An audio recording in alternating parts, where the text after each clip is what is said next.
A homeless girl finds a wallet full of money belonging to a millionaire, but what she asks for in return leaves everyone astonished. Stephen was born in a poor neighborhood where the houses were simple, the asphalt was broken, and work was part of childhood.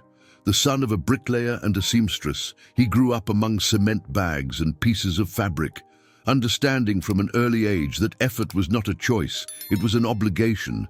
He helped as best as he could, selling candies at traffic lights, doing mental math, studying with borrowed notebooks, and learning to survive without ever losing his curiosity or desire to be someone. His intelligence was clear, but what stood out the most was his kindness. Even tired, even hungry, he never ignored someone in need. He gave what he could, even if it was little, and that never changed. With effort, he managed to graduate in business administration. The diploma came after years of studying at night, working during the day, taking crowded buses and facing closed doors. He managed to open his first business with a nearly impossible loan. He started small, but always with principles. He grew with ethics, treated his employees well, and reinvested part of the profit in social actions. His generosity was practical. He offered scholarships, financed courses, donated to institutions. Even when he was already successful, he continued treating everyone with respect. He never thought of himself as better than anyone. He always remembered where he came from. But with time, the routine changed. Success grew, and with it came commitments, meetings, urgent decisions. He surrounded himself with the right people, but they were far from the reality of the streets. Without realizing it, he became distant from the pain he once knew so well. He continued helping, and a lot, investing in social projects, maintaining donations, creating opportunities, but he no longer knew the people on the other side. He didn't know their names, their faces, their stories. He helped from afar. Misery, which once had a smell and a name, became a concept, a number in a report, a percentage in an impact study. Hunger, which he had once felt in his own skin, became a heavy word used in speeches. His help still made a difference, but he no longer saw it. He no longer felt it. The boy who once shared his lunch now signed checks and reports without knowing who, in fact, was being saved. Stephen wasn't a bad person. He remained just, correct, and generous.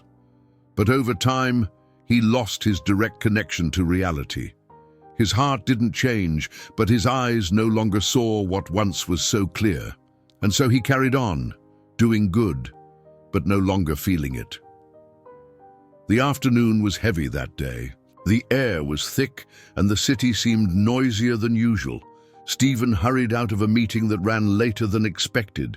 The meeting had been tense, decisive, involving budget cuts and the future of over 100 employees. His mind was full, his steps quick, and his phone vibrated every minute with new messages and missed calls. He barely heard the traffic when he got into his car. He took another call, discussed numbers, and headed straight to the office, not realizing that something important had been left behind. It was only hours later, after the workday had ended and his stomach was empty, that he decided to walk to the bakery on the corner. There, as he reached for his wallet in the inner pocket of his jacket, he felt the emptiness. He stopped. He patted his other pockets, opened his briefcase, turned the car upside down. Nothing. The wallet was gone. Inside it were his personal documents, bank cards, client contacts, private notes, and a considerable amount of cash. He carried that cash not out of habit, but with a quiet purpose. He usually donated discreetly to those he encountered on the streets, without drawing attention, without embarrassment. He returned to the office already sweating cold, not from heat, but from the mix of frustration and worry. He was about to cancel his cards and report the loss when his phone rang. Unknown number. He answered impulsively, his voice still irritated from the inconvenience. Did you lose a wallet?" said a childish voice, hesitant, almost whispered. Stephen paused for a second, surprised. "Yes, who's speaking?" he asked, trying to stay calm. I found it today. On the ground, near the parking lot, there are documents, money, everything's there. I just wanted to ask you to come pick it up. There was a brief silence, as if the girl was waiting for an attack, a doubt, an order. But there was none. Of course. Where are you? She gave the address and a time. No demands, no threats, no requests for a reward. Just a clear direction and a shy voice that seemed not to trust even herself.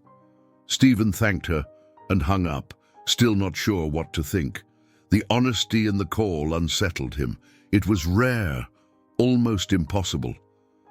And there was something in the tone of the voice that stayed with him, a childish weariness that didn't match the age he assumed. At the arranged time, he drove to the location. As he got closer, the contrast of the surroundings grew. The streets were poorly maintained, the walls cracked, the shops improvised. Everything there seemed frozen in time. He turned a corner and parked near an old, almost abandoned market. The stand mentioned in the call was in sight, closed, with the metal doors scratched by faded graffiti. In front of it, standing still, was a girl. Thin, hair stuck to her forehead from the heat, barefoot, dirty skin and fixed eyes. She said nothing. She just extended her hand with the wallet. Stephen took it, surprised to see everything there, intact. Thank you. How did you get my number? He asked, curious. It was on one of your documents. I wrote it down and called from a public phone. She answered in a low voice. Do you want me to give you something for returning it? She hesitated for a moment, as if she had rehearsed that 1,000 times and still wasn't ready. I just want my coins back. I used them to make the call. It was what I was going to use to eat. The sentence hit him hard, not because of the request itself, but because of its disarming simplicity. The girl had returned hundreds in cash, cards and documents, and all she wanted were a few coins. She didn't ask for food. She didn't ask for help. She only wanted to get back what she used to do, what she thought was right. Stephen felt something sink in his chest. It wasn't pity. It was something deeper, a shock of reality he hadn't felt in a long time. Of course, he said quickly. He took the wallet, pulled out a small note, and handed it to her. She looked at the note, then at him. You don't need all that, just the value of the call. You can keep it. It's the least I can do. She took it, hesitantly, as if afraid he would change his mind. Then, without saying anything else, she turned her back and walked away with small steps. Stephen stood still for a few seconds.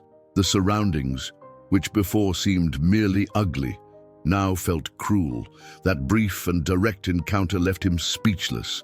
The hunger she described wasn't a heavy word spoken in a seminar. It was a live wound walking before him, and her honesty, so pure, so serene, embarrassed him.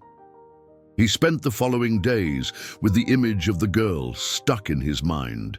He remembered her dirty face, her steady eyes, and her contained request. That wasn't just poverty. There was something there, a dignity he couldn't ignore. Who was she? He kept thinking. Why did she do that? How can someone have so little and still act with such honor?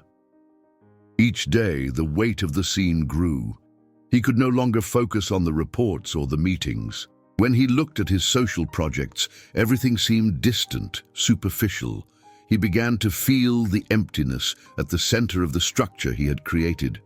He helped, yes, but he didn't know. He gave, but he didn't hear.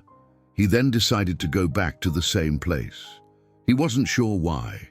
Maybe he wanted to thank her properly. Maybe he wanted to understand what he felt. Or maybe he just didn't want that girl to become another forgotten person. He returned at the same time, on the same day the following week. The stand was still closed. He passed slowly, looking around. No one. He did the same the next day, and the day after that. Until one afternoon, as stifling as the first time, he stopped to buy fruit from an improvised cart. "Are you looking for someone?" the vendor asked, seeing his restless eyes. "Maybe. A girl. Thin, dark hair. She returned a wallet to me last week." "Oh, I think I know who she is. She comes by here sometimes, with 2 little boys and a woman, maybe her mother. Do you know where they are now?" "No. They come and go, sleep where they can. They don't accept help easily. They're scared." Stephen thanked her and continued walking through the streets. He passed by peeling walls, dirty alleys, bags hanging from broken windows, and the image of the girl wouldn't leave his head. He returned to the location several more times. He watched, waited, asked carefully. He never said much, just that he wanted to thank her. The gesture, he told himself, was rare. It deserved to be acknowledged. And inside, he felt that this wasn't just an isolated encounter. It was a sign. Something inside him urged him not to give up. Finally, one afternoon, as he turned a corner, he saw a woman sitting on the sidewalk. She was sewing something with a crooked needle, her eyes deep and her posture exhausted. Beside her, 2 boys were playing with stones and cardboard. Their faces were dirty, their hair stuck with sweat, but their smiles were sincere. Stephen stopped. Something about that scene pulled him. He approached slowly, without threatening. "Good afternoon," he said. The woman looked up, suspicious. "I'm looking for a girl. She returned a wallet to me, said she was hungry, only asked for some coins." The woman looked at him for a while without responding. "Sorry to bother you. Do you know a girl who returned a wallet last week? Thin, firm eyes. Seemed hungry," he said carefully. She remained silent for a few seconds. Then slowly she nodded. Stephen sat down on the curb, on the other side of the sidewalk. He took off his suit jacket and loosened his tie. "I wanted to thank you, truly." The woman studied him. She expected the trap. She expected the hidden price. "I'm not here to take anything. I just wanted to understand. Know who she is. Know what I can do without invading." The woman sighed. The boys continued playing. The sun was strong. After a while, she said, "She doesn't trust anyone, but that day she thought it was right to return it. She said you seemed different." Stephen smiled sadly. She was right, or at least, I wanted to be different. The woman watched him for a few seconds, still unsure if she completely believed him.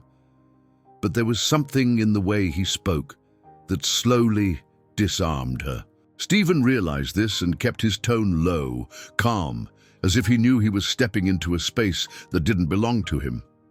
"Sorry for insisting," Stephen said. "But if you want, I just want to hear.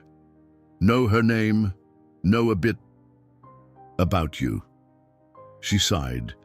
She looked at the children playing on the ground and then turned her eyes back to him as if making a silent decision. "My name is Mary," she finally said, "and the girl is my daughter. Her name is Samantha." Stephen repeated the name in his mind. Now he had a name for that image that wouldn't leave his memory. "Samantha," he repeated with respect. "She's incredible." "She's strong," Mary said, with the quiet pride of someone who's suffered too much to show joy openly. "Suspicious. Much smarter than she should be for her age. She seems very sure of what she's doing." "I think so, but only because she had no choice. She grew up too fast."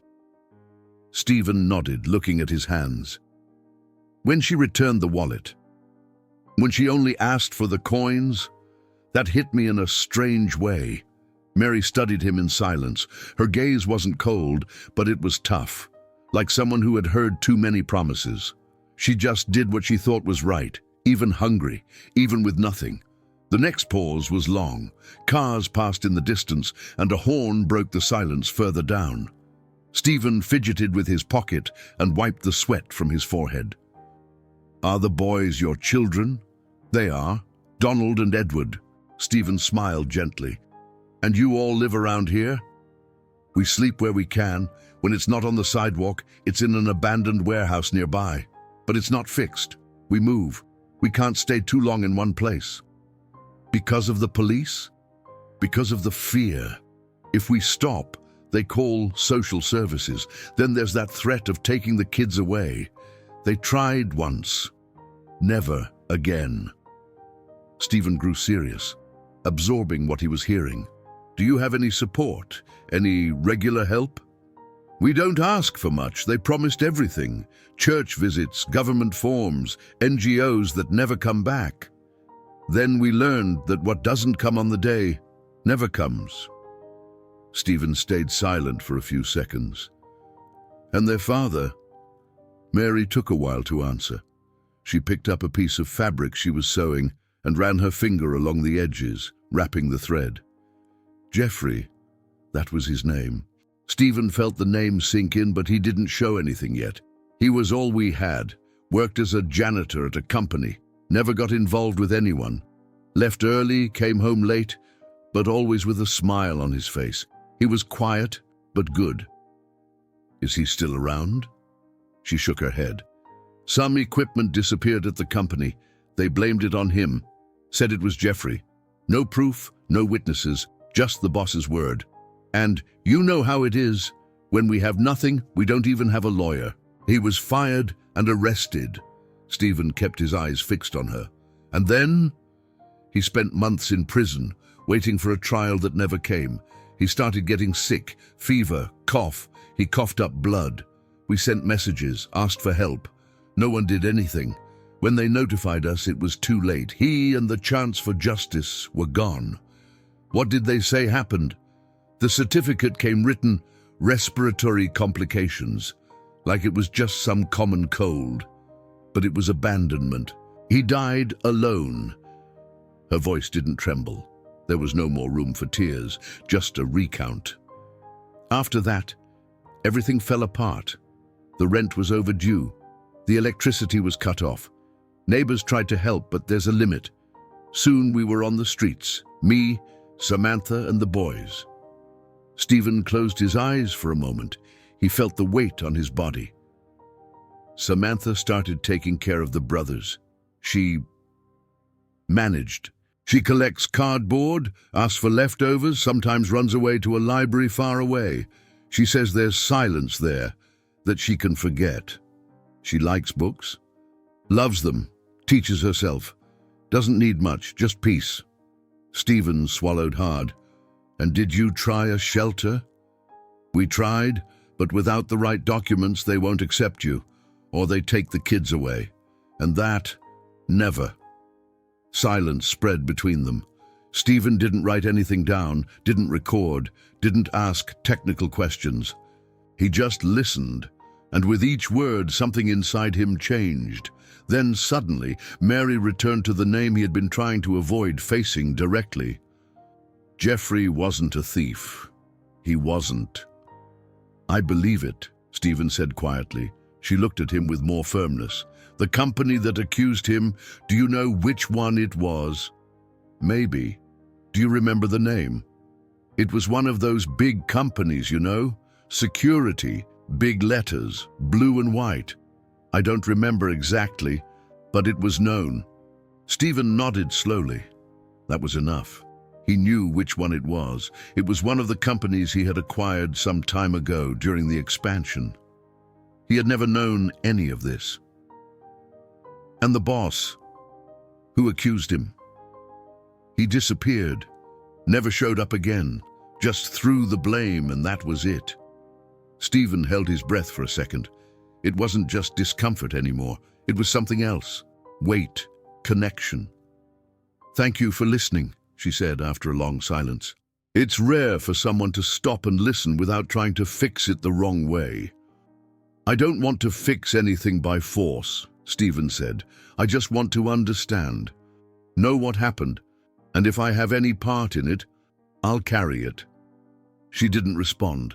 She just turned her gaze to the boys, who were now playing in silence, as if they sensed the adults were talking about things too serious for their ages. The next day, Stephen didn't go to the office as usual. He arrived earlier, asked for access to the files of the security company he had acquired years earlier, requested documents from the time of the dismissal of an employee named Jeffrey, janitor, accused of theft. The team found the request odd, but complied. They brought old folders, some yellowed with age. Stephen went through them page by page in silence. There it was. Employee, Jeffrey. Position, janitor. Reason for dismissal, suspected theft. Legal procedures forwarded.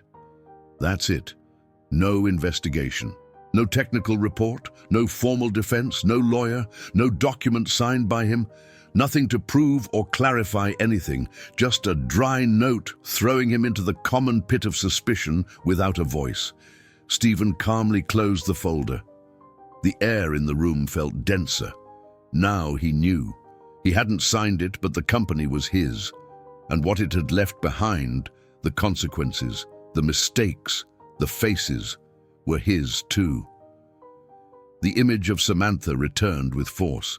Her dirty face, steady eyes, thin body, and intact dignity.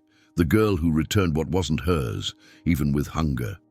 She didn't know it, but in that simple gesture, she had returned more than just a wallet. She had returned the truth, and with it, the responsibility of doing something with what he now carried. Now, it was up to him. Stephen returned in the late afternoon, unannounced, just as he had before. But this time, his expression was different. His step was firmer, and where curiosity had been, there was now a silent certainty. He had heavy shoulders, but a clear gaze. He had slept poorly, not because he had doubts, but because he finally knew what he needed to do. He stopped in front of the same cracked wall, sat in the shade, waiting. He didn't look for anyone to come with him. This was his, with them, and no one else. Mary noticed him before he said anything. She was sewing as usual, the small needles sliding slowly through a patched-up cloth. Samantha was nearby, quiet, attentive, and the boys farther away playing with bottle caps and a torn box. Mary didn't say anything. She just waited. "I came back because now I know," Stephen said, looking straight at her, "and I needed to tell you clearly, with respect." She didn't respond. She just left the cloth on her lap and waited for the rest. "I'm the owner of the group that bought that company, where Jeffrey worked. I wasn't the one who fired him, nor the one who accused him, but I inherited what happened afterward. And that isn't a small thing." Mary kept her hard face, but her eyes softened a little. What he was saying wasn't what she was used to hearing. "I reviewed the records. I read every document there was about him. There was nothing there that proved what they did to him. No chance for defense. Nothing just." "It's what we've always known," Mary said without emotion. "But I didn't know," Stephen replied firmly, "and now that I know, I can't pretend I didn't hear." Samantha watched him in silence, as if analyzing every word, every pause, trying to decide whether she could trust or not. Stephen looked at her too. "I'm not here to ask for forgiveness and leave. I didn't come to clear my conscience. It's not that. I just want to repair what I can repair." "You can't bring him back," Mary said, not softening her tone. "I know, but I can try to make this pain stop growing in other directions. I can try to hold on to some of what it left behind." The woman looked back at the cloth on her lap, as if sewing helped her control what she felt. "I've heard people talking about helping before. It always comes with a condition, with interest, with a look of pity." "I don't feel pity," Stephen replied. "I feel responsibility." Samantha crossed her arms but didn't look away. Mary furrowed her brow slightly. "Responsibility for what?" "Because while I was in a room with air conditioning, with spreadsheets open, someone like Jeffrey died forgotten, and no one did anything. Not me. I should have looked, even if it was later, but I didn't look." There was silence for a few seconds. Stephen continued, "I've already checked a good school nearby. They have spots for the boys. And a small house, but clean, safe. It's ready, just waiting for you. And if you want, I can arrange a steady job, something dignified, or set up a space for you to sew, sell, whatever you prefer." Mary held the cloth tightly. Her face didn't soften right away. The weariness was deeper than hope. "You've already done all this, without us saying yes?" "I did it because I needed to be ready. Because if you accepted, it had to be now. And if you didn't, I wouldn't force it. But I wouldn't come here with promises in the air." She looked at Samantha, then at the boys. She took a deep breath. The tension was visible. "We're not used to help that asks for nothing in return," she whispered. "I don't want anything in return. No thanks, no recognition. I just want to try to do right." Samantha finally spoke, her voice firm. "And if it's a lie? Then watch me. Hold me accountable. If I fail, tell me. But I didn't come to disappear." The girl didn't respond, but she no longer looked away. And then, after a few seconds that felt like minutes, Mary nodded. A barely perceptible but definitive gesture. "Okay," she said, "let's see where this goes." Stephen didn't smile. He just breathed, relieved, as if he had come out of a dark pit. In the following days, he started to act. He rented the house as he had promised. Small but clean, with 2 bedrooms, a bathroom with a hot shower and a decent kitchen. It was close to the school where Donald and Edward were already enrolled. The school supplies were already bought, and the new backpacks were delivered without wrapping, without fanfare. He also arranged a small workshop at the back of a local market, with a new machine, fabrics, and thread. Mary, used to sewing on the floor, was moved to see a wide table and a firm chair. "I can do a lot here," she said, still not believing it. Samantha, when taken to the house, said nothing. She entered slowly, looked at the corners, ran her hand along the walls, as if testing if it was real. She went to the living room, sat on the empty floor, leaned against the wall, and stayed there for minutes, quiet. Then, without looking up, she spoke in a low, firm voice. "I want a shelf and books, nothing else." "You'll have it," Stephen replied. "And silence too, if you want. And a good school, if you're ready." She looked up at him for a second. Didn't answer immediately. Then slowly she nodded, as if accepting but not fully allowing herself to believe yet, as if that in itself was already too much. While everything was being arranged, Stephen began to review his own steps. He called the legal team, requested old reports, did a sweep of suspicious dismissals, overlooked processes, searched for names, dates, inconsistencies, reviewed clauses, procedures, forgotten records. He wanted to know if Jeffrey was the only one, if there were others like him. And unfortunately there were. Stephen started visiting communities, poor neighborhoods, shelters, no photographers, no badges, no publicity. He sat, listened, asked, discovered a world that his company touched without seeing, and decided to change.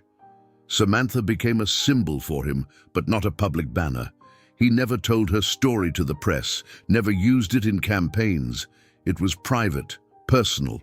She was the compass that guided him back into the truth. Over time, Samantha gained weight, gained more words. She started walking around with a book under her arm, always with the look of someone who thought more than spoke. Sometimes she disappeared for hours. They'd find her in public libraries, immersed in texts on law, history, politics. One late afternoon, as he dropped her off at home, she spoke bluntly. "I want to be a lawyer." Stephen looked at her with serene surprise. "I want to understand how they did what they did to my father. I want to know about the laws that let that happen." He didn't respond. He just smiled as if he already knew, as if he had always known. Years passed. The foundation created by Stephen grew. Named after Jeffrey, it provided free legal defense to workers dismissed without just cause, to families threatened with unjust evictions, to parents who lost children due to bureaucracy. It was his way of ensuring that the silence inherited would never kill again. Samantha graduated in law. No party, no speech. She simply showed up at Stephen's office one late afternoon, in simple clothes, hair tied back, and the same firm look as always. "I have something for you," she said. She handed him a folded piece of paper carefully. It was the note he had given her that day, the same one she had kept, even hungry, even needing.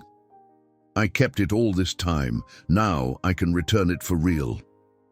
Stephen received the paper as one receives a promise kept. He held it with both hands, slowly, as if carrying the entire past there. In that moment, he understood once and for all. Doing good was never about donations, nor about clearing his own guilt. It was about being present, about looking into eyes, really listening, recognizing the other, and never again pretending not to see. That's how Stephen, a man who never stopped being good but had gotten lost in the comfort of success, found his purpose again, thanks to a girl who just wanted to eat. If you enjoyed this story, don't forget to subscribe to the channel, leave a comment, give it a like, and activate the notification bell so you don't miss any of our upcoming videos. See you in the next story.